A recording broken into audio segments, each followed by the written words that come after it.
আসসালামু আলাইকুম এভরিওয়ান। আজকে আমি শেয়ার করব যেভাবে আমি রোস্ট রান্না করি। তো আমি এগুলোকে জাস্ট একটু মরিচের গুঁড়া আর সামান্য লবণ দিয়ে চিকেনগুলোকে এপিট ওপিট অল্প ভেজে নিয়েছি। অনেক বেশি ভাজা যাবে না, তাহলে এটা শক্ত হয়ে যাবে। এবার হচ্ছে সেই তেলের মধ্যেই আমি বেশি করে পেঁয়াজ কুচি দিয়ে সেগুলোকে বেরেস্তা করে একটা সাইডে রেখে দিব। তো আমার বেরেস্তা করা অলমোস্ট ডান। এবার আমি তুলে রাখবো। তো তুলে রেখে এবার আমি সেই তেলের মধ্যেই দিয়ে দিচ্ছি একটু পেঁয়াজ কুচি। তো পেঁয়াজ কুচিটাকে একটু তেলের মধ্যে ভেজে নিয়ে আমি এটার মধ্যে একে একে মশলাগুলো অ্যাড করে দিব। দিয়ে দিচ্ছি 1 টেবিল স্পুন আদা বাটা, 1 টেবিল স্পুন রসুন বাটা, দিয়ে দিচ্ছি বেশি করে পেঁয়াজ বাটা। এখানে আমি প্রায় 3টা পেঁয়াজ বাটা দিয়ে দিচ্ছি। তো পেঁয়াজ বাটা দিয়ে এবার হচ্ছে এগুলোকে আমি বেশ কিছুক্ষণ ভেজে নিব তেলের সাথে। তো আমি আজকে এটাকে রেডিমেড মশলা দিয়ে করছি। এটা যেমনই ইজি আবার টেস্টটাও বেশ ভালোই হয়।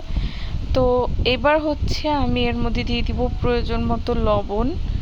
লবণটা আমি এমনভাবেই দিব কেননা মশলাতে একটুখানি লবণ থাকে, তো একটু কম হলে পরে অ্যাড করা যায়, কিন্তু বেশি হলে তো প্রবলেম, সেজন্য আমি ওভাবেই অ্যাড করেছি।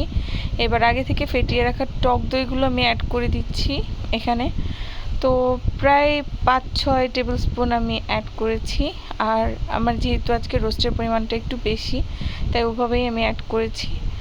তো এবার হচ্ছে আমি ভেজে ভালোভাবে মশলাগুলোকে রেডি করে যখন উপরে এরকম তেল ছেড়ে এসেছে, তখন আমি রেডিমেড যে রাঁধুনির মশলাটা আছে রোস্টের, সেটাই অ্যাড করে দিচ্ছি। অ্যাড করে দিয়ে রোস্টের মশলাটা এবার হচ্ছে একটু ভেজে নিয়ে আমি এখানে পানি অ্যাড করে দিব। এবার পানি অ্যাড করে এটাকে আমি জাস্ট কিছুক্ষণ বলক আসা পর্যন্ত ওয়েট করব। তো এই মশলাটার স্মেল বেশ সুন্দর আর অনেকটাই শাহি ফ্লেভার চলে আসে এই মশলাটা দিয়ে রান্না করলে। তো এবার মশলাটা কষানো হয়ে গেলে আমি এটার মধ্যে অ্যাড করে দিব আগে থেকে ভেজে রাখা চিকেনগুলো। আমি এগুলো আজকে দেশি মুরগি দিয়ে করেছি, আপনারা চাইলে ব্রয়লার বা যে কোনো মুরগি দিয়ে করতে পারেন। তো এই তো আমি হচ্ছে এই মুরগিটাকে ভালোভাবে মশলার সাথে একটু মেখে ঢাকনা দিয়ে ঢেকে রেখেছি। এবার ঢাকনা তুলে আরও কিছুক্ষণ নেড়েচেড়ে আমি এটার মধ্যে অ্যাড করে দিব মিল্ক। আমি রোস্টের মধ্যে বরাবরই একটু মিল্ক প্রেফার করি। মিল্ক প্রেফার করতে হবে, এটা ম্যান্ডেটরি না, আপনারা চাইলে অ্যাড করতেও পারেন, নাও করতে পারেন। আমি মিল্ক অ্যাড করে দিচ্ছি। অনেক ঝোলের পরিমাণটা আমি মিল্ক দিয়েই করে দিচ্ছি।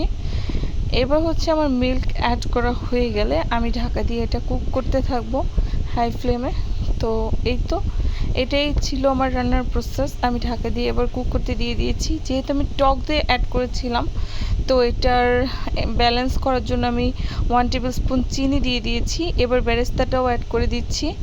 এবার ভালোভাবে মিশিয়ে নেড়েচেড়ে আরেকটু ঝোল টেনে আসলে আমি কয়েকটা কাঁচামরিচ অ্যাড করে দিচ্ছি। আমি এখানে ভিডিও ক্লিপটা নিতে ভুলে গিয়েছি, 1 টেবিল স্পুন ঘিও অ্যাড করে দিয়েছিলাম সব শেষে। তো এই তো that's my final look. Thanks for watching.